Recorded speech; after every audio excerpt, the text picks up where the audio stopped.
محترم حضرات، تعلق مع اللہ اور تصوف و سلوک ایسا ہمگیر عنوان ہے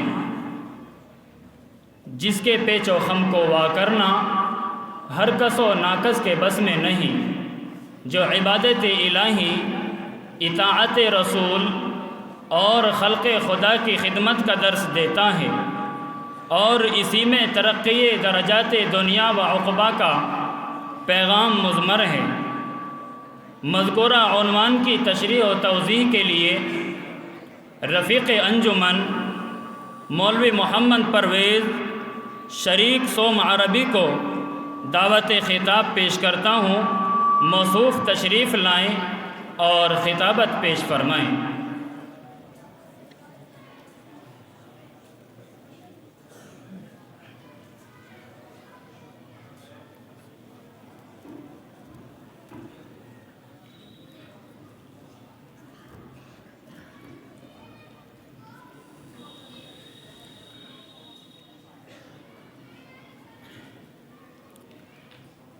نحمده ونشكره ونصلي على رسوله الكريم أما بعد فأعوذ بالله من الشيطان الرجيم بسم الله الرحمن الرحيم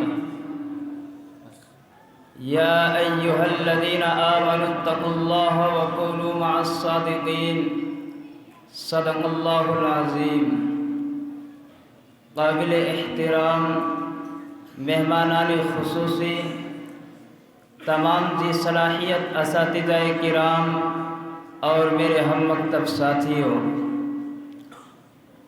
آج کی اس عظیم الشان انجمن میں تعلق مع اللہ، تصوف و سلوک جیسے اہم عنوان کو موضوع سخن بنانے کی جسارت کر رہا ہوں۔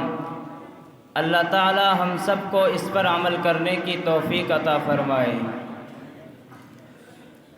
حضرات گرامی، اللہ تعالیٰ نے انسان کے سینے میں جذبات و احساسات رکھنے والا دل پیدا کیا ہے۔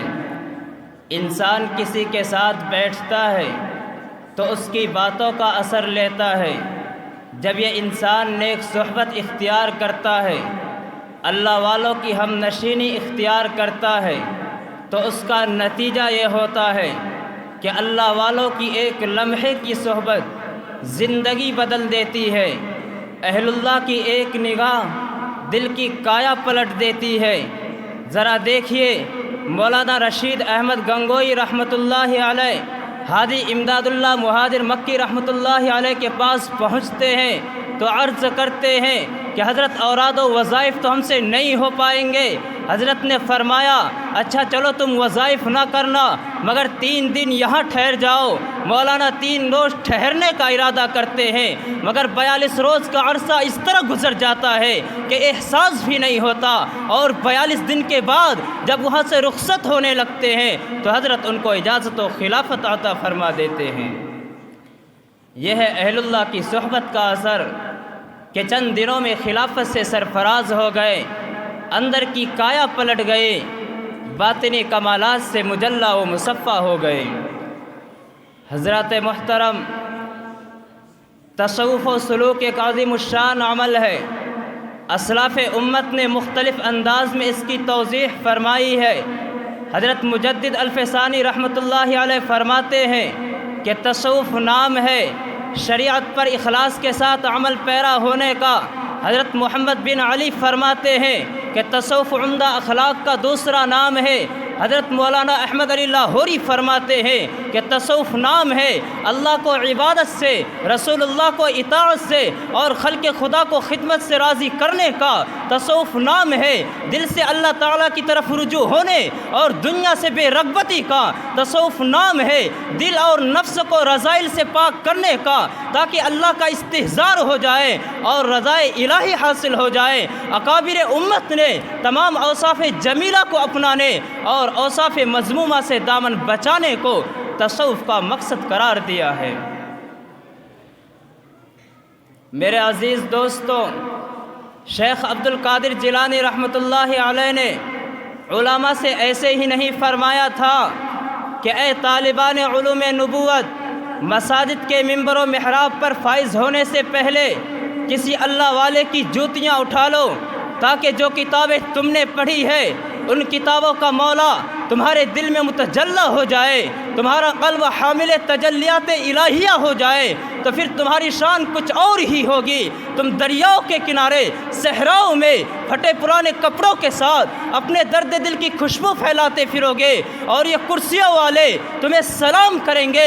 واللہ میں کہتا ہوں کہ دنیا دار تمہاری جوتیاں اٹھانے کے لیے دوڑیں گے، تمہیں ڈھونڈیں گے کہ وہ اللہ والے کہاں گئے جو دوائے درد دل دیا کرتے تھے، جن کے پاس قلبی سکون ملتا تھا۔ سامعین باتمکین، آپ سوچ رہے ہوں گے کہ تصوف و سلوک کیسے حاصل ہو، اللہ سے تعلق کیسے قائم ہو؟ تو اس کا سب سے آسان طریقہ اہل اللہ سے تعلق ہے، اللہ والوں کی صحبت ہے۔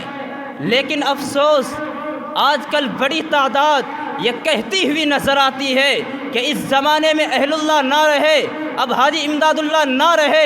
اس کے جواب میں حکیم الامت حضرت تھانوی رحمۃ اللہ علیہ فرماتے ہیں کہ خدا کی قسم اس زمانے میں بھی حاجی امداد اللہ موجود ہے، لیکن پہچاننے والی آنکھیں ہونی چاہیے، درد ہو، پیاس ہو، طلب ہو تو آج بھی اہل اللہ مل جاتے ہیں، کیونکہ اللہ والے ہر دور اور ہر زمانے میں قائم رہیں گے۔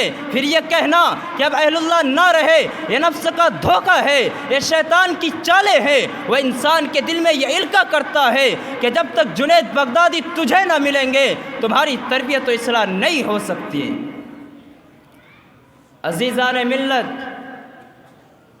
تصوف و سلوک کس قدر اہم اور ضروری ہے، اس کا اندازہ اس سے لگایا جا سکتا ہے کہ حکیم الامت حضرت تھانوی رحمۃ اللہ علیہ فرماتے ہیں کہ خدا کی قسم اگر تم بخاری پڑھا رہے ہو، خواہ تفسیر پڑھا رہے ہو، اس لیے خواہ تفسیر پڑھا رہے ہو، خواہ بخاری پڑھا رہے ہو، فرماتے ہیں کہ اگر تو سنگ مرمر بھی ہے تب بھی کسی اللہ والے کے ہاتھ میں ہاتھ دے دے، وہ تجھے ہیرا بنا دے گا۔ اس لیے اللہ تک رسائی کے لیے کسی اللہ والے کی چوکھٹ پر دستک دینی پڑے گی، کسی صاحب نسبت کا ہاتھ پکڑنا پڑے گا، کسی ولی سے وابستہ ہونا پڑے گا، تاکہ ظاہری اور باطنی سارے ہی اعمال درست ہو جائے۔ اللہ رب العزت ہم سب کو اولیاء اللہ اور صاحب نسبت بزرگوں کی قدردانی اور ان سے وابستہ ہونے کی توفیق عطا فرمائے اور اپنا خصوصی تعلق نصیب فرمائے۔ آمین۔ وآخر دعوانا ان الحمد للہ رب العالمین۔